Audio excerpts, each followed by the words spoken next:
복학까지 반년이라는 시간이 붕 떠버렸죠. 26, 제대하고 뭘 해야 할지 막막하던 차에 찾아온 자유 아닌 자유였어요.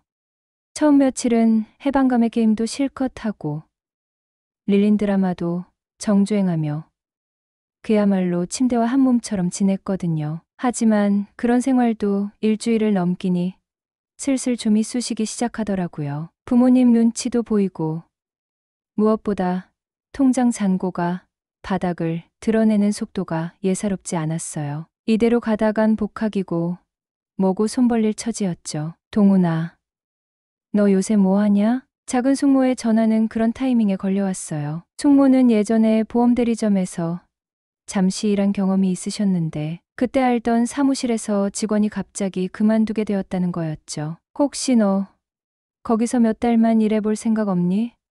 사무보조라는데 복학 전까지 용돈벌이 삼아 괜찮을 것 같아서. 보험대리점, 솔직히 내키는 곳은 아니었거든요. 하지만 숙모의 간곡한 권유와 간단한 서류 작업이라는 말, 그리고 무엇보다 숙모 소개라는 점이 크게 작용했어요. 어차피 복학 전까지 6개월, 길어야 그 정도일 테니 큰 부담도 없었죠. 네, 숙모, 한번 해볼게요. 그렇게 며칠 뒤 숙모와 함께 문제의 사무실을 찾았어요. 생각보다 아담한 공간이더라고요. 문을 열고 들어서자마자 느껴지는 건 여자들 특유의 화장품 냄새와 묘한 긴장감, 그리고 일순간 나에게 꽂히는 수많은 시선들이었어요. 숙모는 익숙한 듯 사장님 방으로 날 이끌었고 간단한 면접 아닌 면접이 진행됐죠. 사장님은 인상이 좋아 보이는 중년 남성이었고 내 이력서를 훑어보더니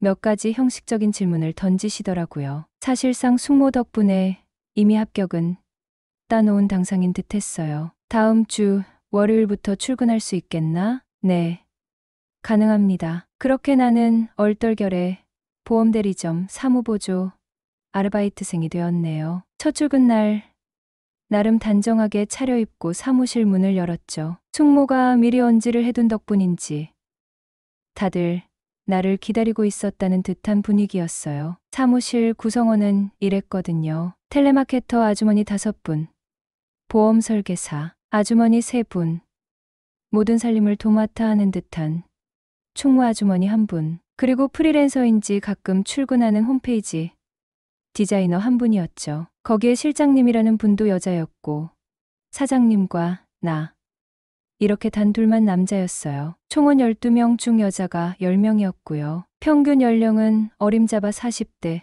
초중반은 좋게 되어 보이더군요. 그야말로 여인천하였고 나는 그곳에 떨어진 유일한 청일점이었죠. 자자, 우리 새로 온 동훈 씨, 자기소개 한번 들어봅시다. 실장님으로 보이는 분이 분위기를 주도했어요. 나는 어색하게 앞으로 나가 꾸벅 인사를 하고는 준비한 말을 더듬더듬 내뱉었죠. 안녕하십니까. 이번에 새로 사무보조로 일하게 된 김동훈입니다. 나이는 26이고 복학 전까지 열심히 배우겠습니다. 잘 부탁드립니다. 목소리가 살짝 떨렸지만 반응은 의외로 뜨거웠네요. 박수 소리와 함께 와 하는 환호성까지 터져 나왔어요. 사장님이 웃으며 말했죠. 원래는 여직원을 뽑으려고 했는데 진숙 씨 추천도 있었고 우리 동훈 씨 보니까 아주 듬직하니 사무실 분위기도 확 살겠어. 잘해봅시다. 네, 감사합니다. 자기소개가 끝나자마자 질문 세례가 쏟아지더라고요. 어머, 정말 진숙이 조카야? 숙모랑 닮았네. 안 닮았네. 여자친구는 있고 집은 어디야? 출퇴근 힘들진 않겠어? 마치 취조라도 당하는 기분이었지만 다들 악의 없이 순수한 호기심으로 물어보는 것 같아 성실히 대답했어요. 그런데 그때 설계사 중 한 분으로 보이는 가장 목소리가 크고 화려한 화장을 한 아주머니가 불쑥 나섰죠. 근데 신입 들어오면 우리 사무실 전통이 있는데 혹시 알란가 몰라? 네? 전통이요? 그래, 전통. 노래 한 곡 좀 뽑거나 춤사위 한번 보여주는 거. 자, 뭘로 할 거야? 순간 머리가 하얘졌어요. 노래, 춤. 26 먹도록 누구 앞에서 그런 걸 해본 기억이 없었거든요. 성격도 조용하고 낯가림이 심한 나에게는 청천벽력 같은 소리였죠. 이게 맞는 건가 싶어 사장님 쪽을 힐끗 쳐다봤어요. 그런데 이게 웬걸. 사장님마저 빙글빙글 웃으며 손짓으로 부추기는 게 아니겠어요.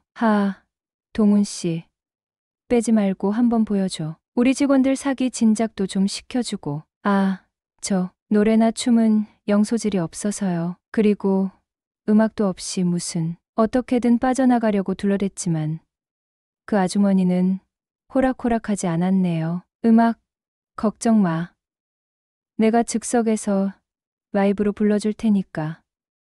동훈 씨는 그냥 몸만 흔들면 돼. 그러더니 옆에 있던 다른 아주머니 한 분이 정말로 노래를 시작하더라고요. 맙소사, 더 이상 버티다가는 시간만 끌고 분위기만 어색해질 것 같았어요. 뭘 더 시킬지 모른다는 공포감도 엄습했죠. 눈 딱 감고 대충 덩실거리기 시작했어요. 아주머니가 부르는 노래는 멜로디는 익숙했지만 제목은 알 수 없는 댄스와는 전혀 어울리지 않는 구성진 트로트였거든요. 나중에 알고 보니 이미자 씨의 섬마을 선생님이었어요. 섬마을 선생님 오늘도 기다리시네. 나는 그 처연한 가락에 맞춰 로봇처럼 삐걱거렸죠. 창피함에 얼굴이 터질 것 같았지만 더 황당한 건 그들의 반응이었어요. 시켰으면 좀 봐주기라도 하든가. 몇몇은 자기들끼리 수다를 떨고 있었고 어떤 사람은 전화 통화를 또 어떤 사람은 메신저를 하는지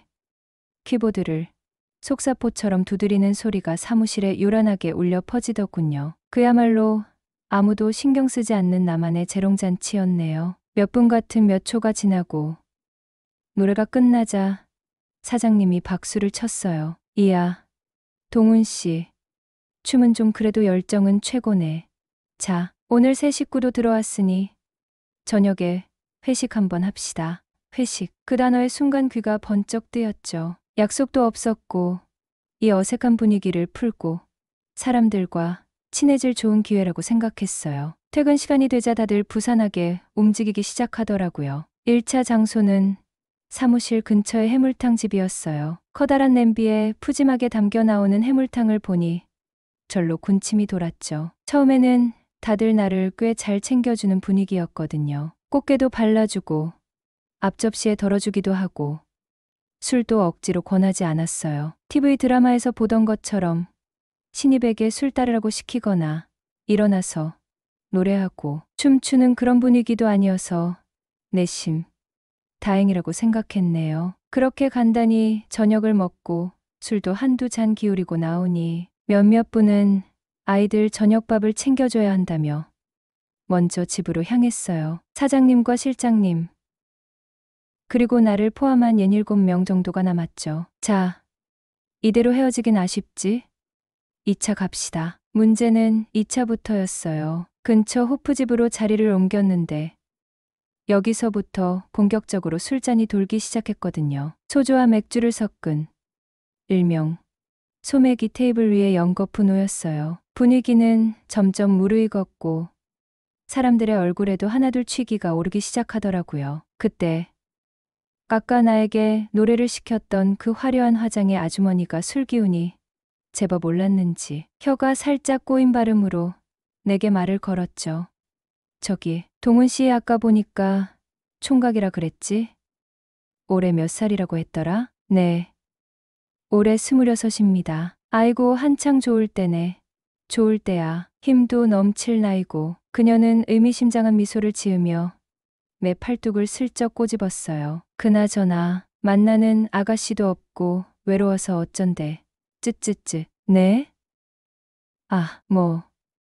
참을만 합니다. 어른이 그것도 직장 상사가 물어보는데 대답을 안 할 수도 없는 노릇이었죠. 그런데 내 대답이 끝나자마자 분위기가 순간 묘하게 흘러가더라고요. 아주머니는 눈을 가늘게 뜨고 나를 빤히 쳐다보며 말했어요. 호호호, 혹시라도 못 참을 것 같으면 언제든지 이 누님한테 말해. 알았지? 순간 내 귀를 의심했네요. 이건 대체 무슨 소리인가. 너무 황당하고 당혹스러워서 얼굴만 벌개진 채 아무 말도 못하고 어색하게 웃었죠. 그러자 그 아주머니를 포함해 다른 아주머니 몇몇이 뭐가 그리 재미있는지 깔깔거리며 각수까지 쳐가며 좋아하더군요. 사장님은 그저 허웃으며 술잔을 기울일 뿐 딱히 제지할 생각은 없어 보였어요. 그때부터 그 아주머니의 짓궂은 농담과 질문이 이어졌죠. 동훈 씨,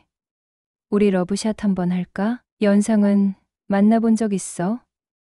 몇 살 위까지 괜찮은데? 솔직히 여기 있는 우리 중에 누가 제일 마음에 들어? 한 명만 꼽아봐. 응? 술 기운 때문인지 아니면 원래 그런 성격인지는 모르겠지만 질문의 수위는 점점 아슬아슬해졌어요. 나는 즐거운 회식 분위기를 망치고 싶지 않아 최대한 웃어넘기며 적당히 맞춰주려고 애썼거든요. 그렇게 2차 호프집에서의 술자리가 파하고 우리는 3차로 노래방까지 직행했어요. 노래방에서는 그야말로 광란의 도가니였죠. 아주머니들은 최신 아이돌 댄스곡부터 구성진, 트로트까지 섭렵하며 스테이지를 장악했고 나 역시 몇 곡 굴려나가 탬버린을 흔들며 분위기를 맞춰야 했네요. 그날 회식이 끝나고 유독 그 아주머니와 이런저런 이야기를 많이 나누며 조금은 가까워진 느낌이 들었어요. 그녀의 이름은 박희정이었고 나이는 44, 이혼한 지 몇 년 된 돌싱이라고 하더군요. 화려한 겉모습과는 달리 어딘가 그늘진 구석도 있어 보였고 술 기운에 털어놓는 속 깊은 이야기에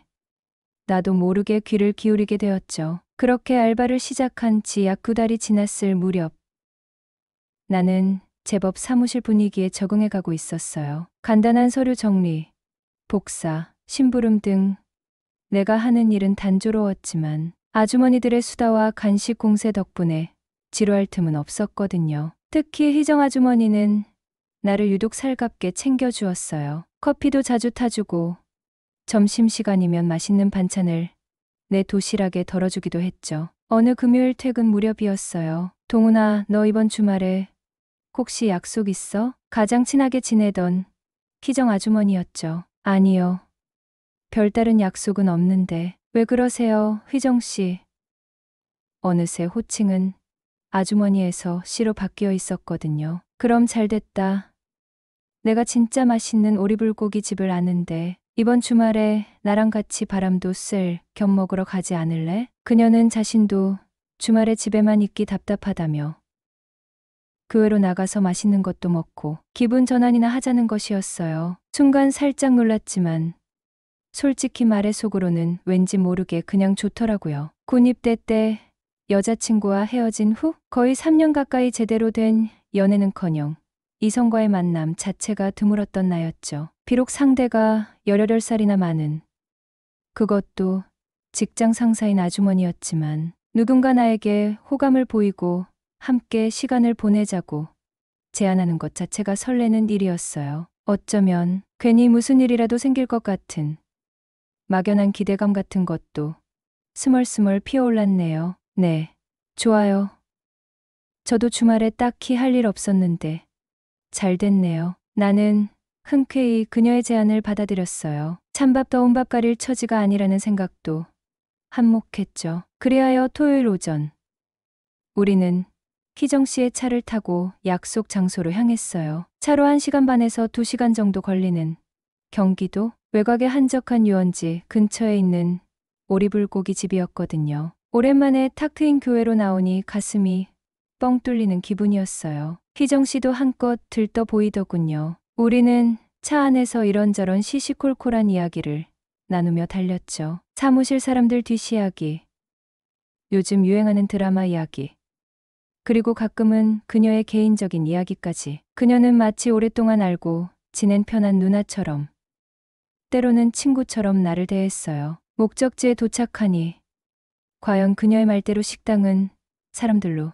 북적였죠. 우리는 야외 테이블에 자리를 잡고 오리불고기를 주문했어요. 지글지글 익어가는 오리고기와 매콤한 양념 냄새가 코를 자극하더라고요. 자, 동훈아, 많이 먹어. 이거 먹으면 힘이 불끈불끈 솟을 거야. 희정 씨는 원래 잘 챙겨주는 스타일이라 그런지 익은 고기를 내 앞접시에 놓아주고 쌈도 싸서 입에 넣어 주었어요. 그녀의 자연스러운 스킨십에 순간순간 당황하기도 했지만 싫지는 않았거든요. 오히려 그런 그녀의 다정함에 아저씨는 왜 이런 여자랑 이혼했을까 하는 엉뚱한 생각마저 들었네요. 이모님, 여기 소주 한 병 주세요. 밥을 먹으며 반주로 소주를 한 병 시켰죠. 두 사람 다 술을 못하는 편은 아니었어요. 이런저런 이야기를 나누며 주거니 받거니 하다 보니 한 병이 금세 두 병이 되고 두 병이 세 병, 결국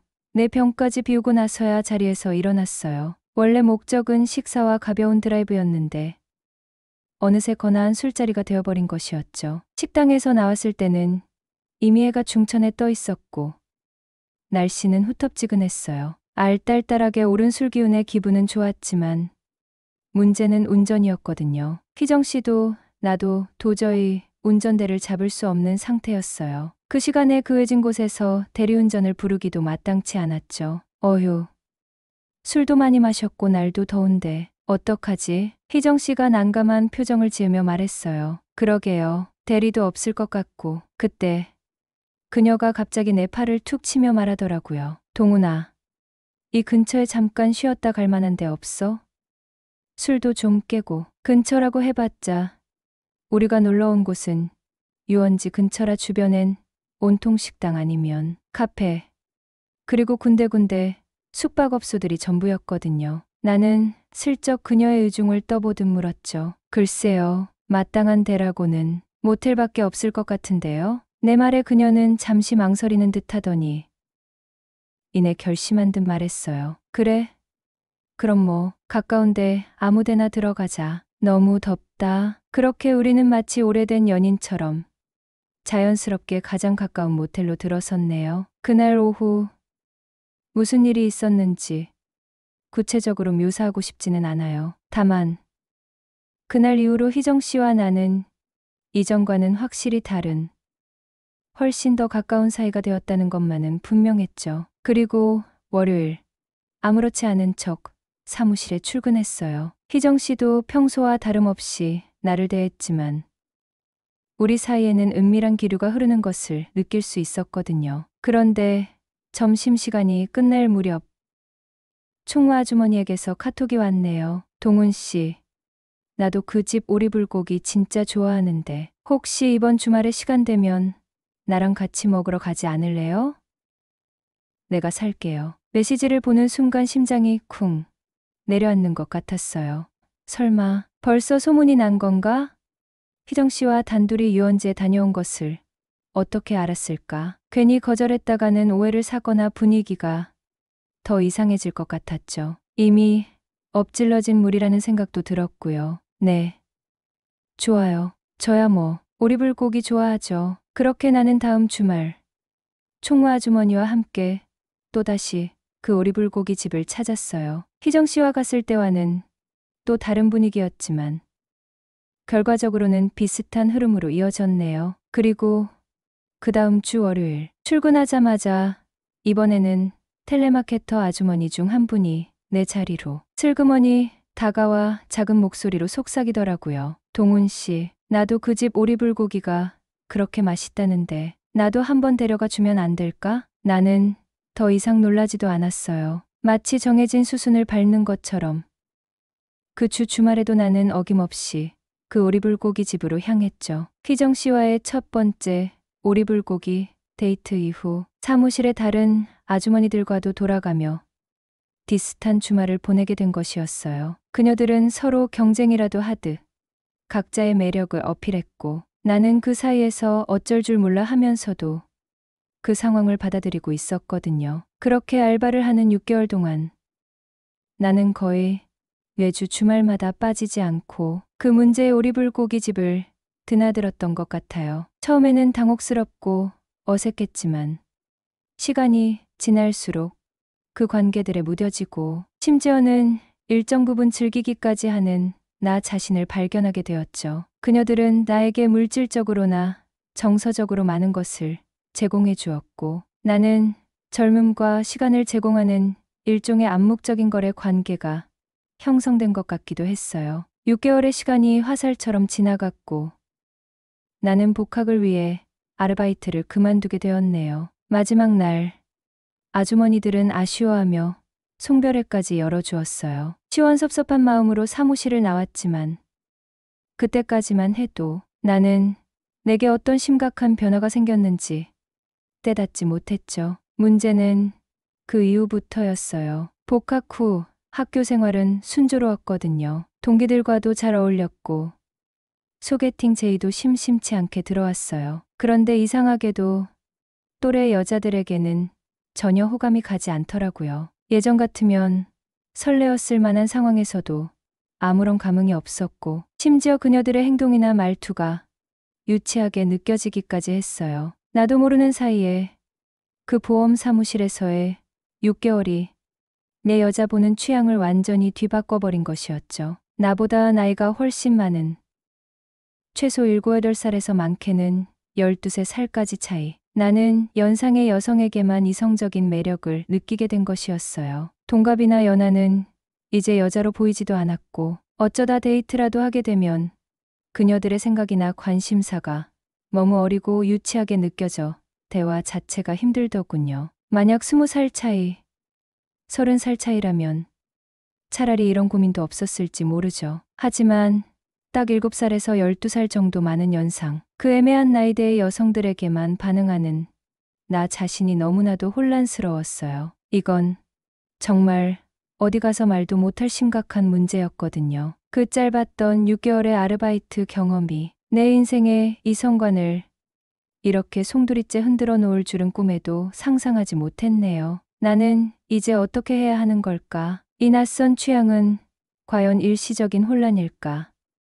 아니면 내 남은 인생을 지배할 새로운 기준이 되어버린 걸까? 답을 알 수 없는 고민만이 깊어갈 뿐이었어요. 유혹을 극복하는 유일한 방법은 유혹에 굴복하는 것이다.